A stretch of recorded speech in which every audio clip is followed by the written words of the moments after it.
faahfaahin dheeraad ah laga helay askari ka tirsan ciidanka dowladda oo rasaas ku furay gaari ay saarnaayeen dad shacab ah degmada Dharkiinle ee gobolkan Banaadir. Rasaastii uu furay askarigaasi oo ay ku dhaawacmeen 4 qofood oo 3 ka mid ah ay yihiin arday wada dhalatay.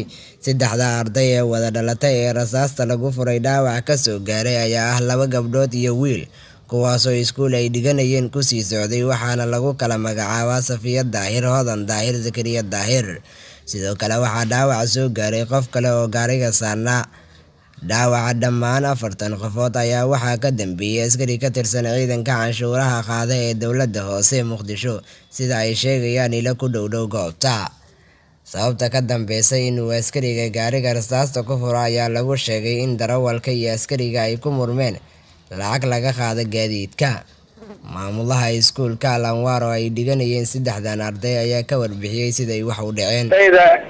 Wixii hore ahayd xaafadaha laga soo tagay xilli daabuurka la gelay xiisadaha hore la gelay ka hor waayo xaafadooda ka soo tageen gurigooda xogaa uu dheeray gaariga soo raaceen iskuulkiisuna soo gaarin ka hor ay la kulmeen shirkaana eerida suuqbaalo ka dhacay waxaa khasaaro oo dhashay 3 arday ahayeen oo walaalaha saddexdooda dhaawaca soo gaaray kala duwan. Gabadha aad u daran oo dhabarka ay wax ka gaareen aad u daran, gabarna xabada ku jirto gudaha ugu jirta geeraha, wiilna baabuurka dardaray lugaha.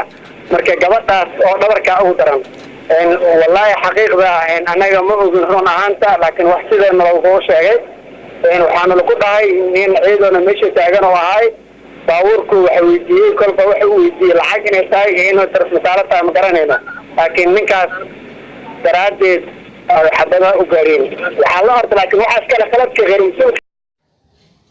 Caruurtan ku dhaawacmay rasaasta uu furay askarigan ayaa ku soo aadaya iyadoo maalmihii ugu dambeeyay ay kordheen askarta rasaasaysa gaadiidka shacabka. Maxamed Daahir Cabdullaahi Dulmidiid Media, Muqdisho.